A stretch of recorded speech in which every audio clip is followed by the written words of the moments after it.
Hello दोस्तों, ये एक ऐसी कहानी है जिसमें एक जिंदा इंसान को कब्र में दफना दिया जाता है। मूवी शुरू करने से पहले मैं आपसे रिक्वेस्ट करता हूँ कि प्लीज हमारे चैनल को जरूर सब्सक्राइब कर लें। मैं इस चैनल पर हमेशा बेस्ट मूवीज की समरी अपलोड करता हूँ जो कि हमारी बोरिंग लाइफ में मिस्ट्री और क्वालिटी कंटेंट को ऐड करती हैं। तो चलिए कहानी शुरू करते हैं। मूवी की शुरुआत में हमें काफी अंधेरा दिखाया जाता है। ऐसा लगता है कि मानो रात अपनी चरम सीमा पर हो, लेकिन तभी हम देखते हैं कि एक आदमी जो कि एक ताबूत में लेटा हुआ है, उस आदमी के मुंह पर पट्टी और दोनों हाथ बंधे होते हैं। वो ना तो किसी से मदद मांग सकता है और ना ही बोल सकता है। लेकिन थोड़ी देर बाद ये आदमी जैसे तैसे करके अपने मुंह को खोलता है और किसी से मदद की भीख मांगता है, लेकिन यहाँ उसकी सुनने वाला कोई नहीं होता। इस आदमी को तो ये तक पता नहीं होता कि वो जमीन के अंदर है या बाहर, क्योंकि वो एक स्क्वायर से बॉक्स में बंद है और वहाँ अंधेरा ही अंधेरा है। लेकिन वो अपना लाइटर जलाता है जिससे वो थोड़ी सी रोशनी करता है और तभी उसे इस बॉक्स में एक कील दिखती है जिसकी मदद से वो अपने हाथों को खोलता है। अब अपने हाथ और मुंह खोलने के बाद वो आदमी उस ताबूत को भी खोलने की कोशिश करता है,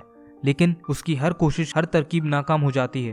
और तभी उस आदमी को वाइब्रेशन की आवाज आती है। जब ये आवाज का पता लगाता है कि आवाज कहाँ से आ रही है, तभी उसे पता चलता है कि उसके पैरों के पास एक फोन पड़ा हुआ है। ये फौरन उस फोन को उठाता है, लेकिन हैरानी की बात तो ये है कि ये फोन उसका नहीं होता। इसकी जो भाषा होती है वो इराकी होती है। लेकिन वो आदमी जल्दी से एक इमरजेंसी नंबर पर कॉल लगाता है और उसकी किस्मत अच्छी होती है और वो कॉल लग जाता है। वो कॉल लगने के बाद अपने बारे में बताता है कि वो एक कॉफिन में बंद है और कहता है कि मेरा नाम पॉल कॉनरॉय है, मैं इराक में ट्रक ड्राइवर हूँ, मेरे साथ और भी लोग थे पर हम पर एक हमला हुआ था। फिर जब मेरी आंख खुली तब मैं कॉफिन में दफन हूँ, प्लीज मेरी मदद करो, मुझे जल्दी से यहाँ से बाहर निकालो, मैं सांस नहीं ले पा रहा हूँ। ये सब सुनकर वो इमरजेंसी कॉल वाली औरत काफी घबरा जाती है और वो उससे कहती है कि ये कॉल यूएसए के एक छोटे से गाँव में लगा है।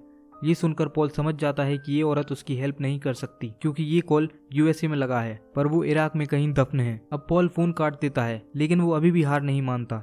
वो अपनी पत्नी लिंडा कॉनरॉय को फोन लगाता है, लेकिन लिंडा उसका कॉल रिसीव नहीं करती। इसलिए पॉल एक वॉइस मैसेज छोड़ देता है जिसे वो सुनकर वापस उसे कॉल करे।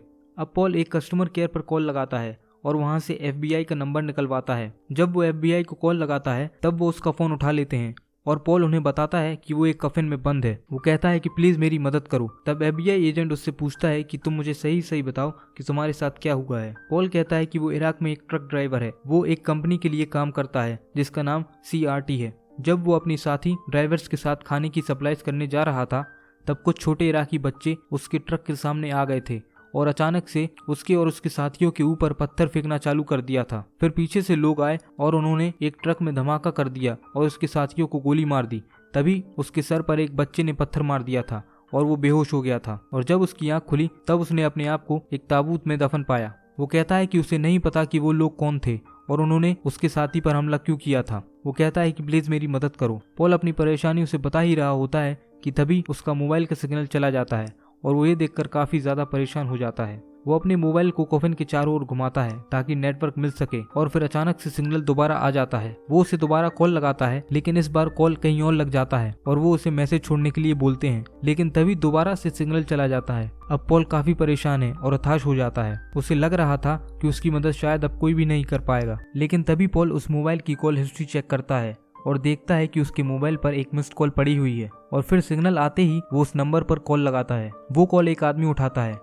ये वही आदमी होता है जिसने पॉल को ताबूत में दफन किया है। वो आदमी कहता है कि अमेरिकन सोल्जर, तुम अभी जिंदा हो? पॉल कहता है कि वो कोई सोल्जर नहीं है, वो तो सिर्फ एक ट्रक ड्राइवर है जो कि CRT कंपनी के लिए काम करता है। पर उसका किडनैपर कहता है कि वो अमेरिकन है, इसका मतलब वो सोल्जर है। फिर उसका किडनैपर कहता है कि अगर उसको 9 बजे तक $5 मिलियन नहीं मिले तो वो उसे इधर ही मरने के लिए छोड़ देगा और जिंदा ही दफन कर देगा। ये बात सुनकर पॉल कहता है कि उसके पास $5 मिलियन होते तो क्या वो अपने घर और अपने देश को छोड़कर 7 समुंदर पार काम करने आता। पर वो किडनैपर उसकी बात बिल्कुल भी नहीं सुनता और कहता है कि भले ही उसके पास $5 मिलियन नहीं है, लेकिन अमेरिकन एम्बेसी के पास तो $5 मिलियन हैं। वो कहता है कि पॉल जल्दी से अमेरिकन एम्बेसी से कांटेक्ट करे और उन्हें बताए कि उसकी जान खतरे में है और अगर वो उन्हें $5 मिलियन 9 बजे तक नहीं दे पाए तो पॉल मारा जाएगा। पॉल उससे कुछ कह पाए इससे पहले वो किडनैपर कॉल काट देता है। अब पॉल समझ जाता है कि अगर उसे अपनी जान बचानी है तो उसे अपनी देश की सरकार से जल्द ही $5 मिलियन की मांग करनी होगी, तभी वो जिंदा बच पाएगा। फिर पॉल अपनी दोस्त का नंबर डायल करता है जिसका नाम डोना होता है। डोना उसका कॉल उठा लेती है। पॉल उससे पूछता है कि क्या तुम अभी कंप्यूटर के पास हो? डोना कहती है कि हाँ। पॉल कहता है कि क्या मुझे जल्दी से स्टेट गवर्नमेंट का नंबर निकाल कर दोगी? लेकिन डोना कहती है कि वो अभी बाहर जा रही है और उससे बहुत जरूरी काम है। ये सुनकर पॉल उस पर काफी ज्यादा चिल्लाने लगता है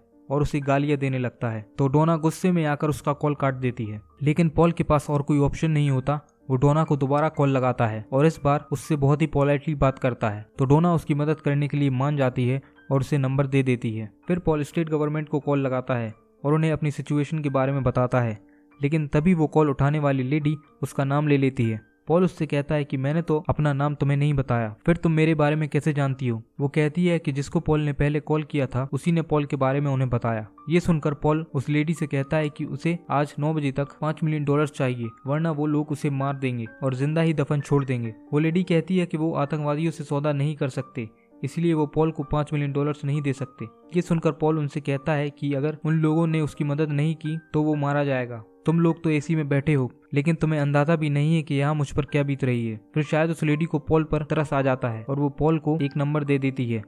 जिस आदमी का वो नंबर होता है उसका नाम डैन ब्रेनर है। वो एक हॉस्टेज ग्रुप का हेड होता है जो कि अमेरिकन सरकार द्वारा इराक में तैनात होता है। वो लेडी पॉल से कहती है कि सिर्फ डैन ब्रेनर ही है जो उसकी मदद कर सकता है। फिर पॉल तुरंत ही डैन को कॉल लगाता है। ऑफिसर ब्रेनर को पॉल के हालात के बारे में पहले से ही पता होता है। वो पॉल से कहता है कि वो 9 बजे से पहले उसे जरूर ढूंढ निकालेगा और बचा लेगा। फिर डैन पॉल को बताता है कि वो अपना फोन वाइब्रेशन मोड से हटाकर साइलेंट मोड पर रख दे ताकि उसके मोबाइल की बैटरी बच सके। फिर वो पॉल को बताता है कि लाइटर का इस्तेमाल वो सिर्फ इमरजेंसी के लिए ही करे। ये सब ब्रेनर उसे समझा ही रहा होता है कि तभी किडनैपर का कॉल आ जाता है। पॉल डैन को बताता है कि ये आतंकवादी का कॉल है। फिर वो कॉल उठा लेता है। वो किडनैपर उससे पूछता है कि क्या तुमने अपनी एम्बेसी से पैसों की बात की। पॉल कहता है कि मेरी सरकार आतंकवादियों से सौदा नहीं करेगी। वो कहता है कि मैं कोई आतंकवादी नहीं हूँ, तुम मेरे देश में जबरदस्ती घुसे हो और उसे बर्बाद कर रहे हो। इस पर पॉल कहता है कि मेरी क्या गलती है, मैं तो एक सिर्फ मामूली सा ट्रक ड्राइवर हूँ जो कि सिर्फ पैसे कमाने आया हूँ। पॉल उस आदमी से कहता है कि वो उसे $5 मिलियन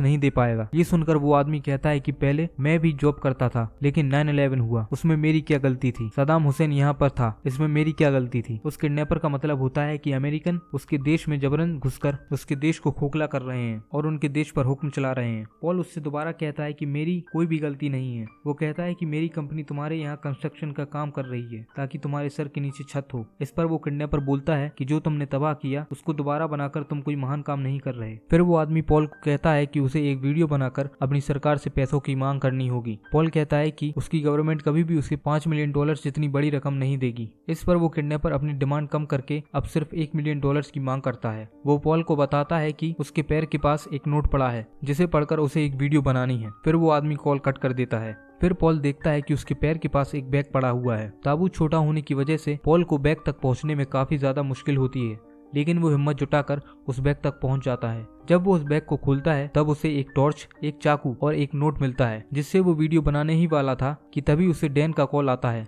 और पॉल इस बार किडनैपर का नंबर उसे दे देता है। डैन उससे कहता है कि पॉल घबराए नहीं, वो उसे यहाँ से जल्द निकाल लेंगे। 3 हफ्ते पहले उन्होंने मार्क वाइट नाम के मेडिकल स्टूडेंट को ऐसी ही सिचुएशन से बचाया था और वो उसे भी बचा लेंगे। वो पॉल से कहता है कि वो उस पर भरोसा रखें। इसके बाद पॉल अपनी माँ को कॉल लगाता है, लेकिन उसकी माँ की दिमागी हालत ठीक नहीं होती। वो पॉल को पहचान नहीं पाती। पॉल अपनी मॉम से कहता है कि मॉम, मैं आपसे बहुत प्यार करता हूँ और ये हो सकता है कि मैं आज के बाद आपको कॉल नहीं कर पाऊँ। फिर पॉल बहुत ही इमोशनल हो जाता है और रोने लगता है और तभी पॉल देखता है कि उसके फोन पर एक फोटो आई होती है। ये फोटो उसके किडनैपर्स ने भेजी हुई होती है। ये फोटो पॉल की कलीग की होती है जिसके सर पर उस आदमी ने बंदूक तान रखी है। पॉल फौरन किडनैपर्स को कॉल लगाता है और कहता है कि वो उसे कुछ न करें और उन्हें बताता है कि उसके 2 छोटे छोटे बच्चे हैं। किडनैपर्स उससे कहता है कि उसके 5 बच्चे थे, लेकिन अब एक ही बचा है। वो किडनैपर पॉल को धमकी देता है कि अगर उसने 3 मिनट में वीडियो नहीं भेजा तो वो उसे मार देंगे। फिर वो कॉल कट कर देता है। पॉल के पास इस बार और कोई ऑप्शन नहीं होता, तो वो जल्द से जल्द वीडियो बनाकर उस आदमी को भेज देता है जिसमें वो बताता है कि उसे इराक में कैद कर लिया है और उसे 9 बजे तक $1 मिलियन चाहिए ताकि वो यहाँ से अपनी जान बचा सके।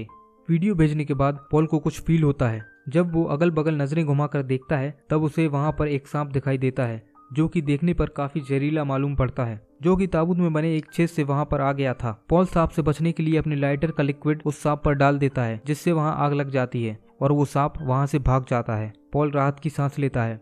इतने में ही पॉल के मोबाइल पर एक वीडियो आता है। ये वीडियो उसी कलीग का होता है जिसे किडनैप कर लिया गया था। वीडियो में वो लेडी बोलती है कि हमारी सरकार ने हमें बचाने के लिए कुछ नहीं किया और उन किडनैपर्स की डिमांड भी पूरी नहीं की। फिर तभी वो किडनैपर पॉल की कलीग पर गोली चला देता है और वो मर जाती है। ये देखकर पॉल काफी ज्यादा डर जाता है और उल्टियां करने लगता है। वो सोचता है कि अगर सरकार उस लेडी को नहीं बचा पाई तो वो लोग उसे कैसे बचाएंगे। फिर थोड़ी देर बाद ऑफिसर डैन ब्रेनर का कॉल दोबारा पॉल को आता है ऑफिसर उससे पूछता है कि पॉल ने वो वीडियो क्यों बनाया जिसमें तुमने अपनी कैदी बनने की बात की है। डैन कहता है कि उन किडनैपर्स ने वो वीडियो यूट्यूब पर डाल दिया है जिसको 47,000 लोगों ने देख लिया है। उन किडनैपर्स ने तुमसे जानबूझकर वो वीडियो बनवाया ताकि वो गवर्नमेंट को पैसा देने के लिए मजबूर कर सकें। लास्ट में ऑफिसर पॉल से कहता है कि वो घबराए मत और वो उसे ढूंढने ही वाले हैं और वो उसे बचा लेंगे। पॉल कहता है कि तुम मुझे सिर्फ झूठी तसल्ली दे रहे हो और बेवकूफ बना रहे हो। मुझे पता है कि तुम लोग मुझे नहीं बचा पाओगे, जैसे कि तुम मेरी कलीग को नहीं बचा पाए। इस पर डैन कहता है कि उसे उस लेडी के बारे में बिल्कुल भी पता नहीं था। फिर डैन पॉल से कहता है कि वो लोग किडनैपर्स का नंबर ट्रैक करने की कोशिश कर रहे हैं लेकिन वो उस तक पहुंच नहीं पा रहे।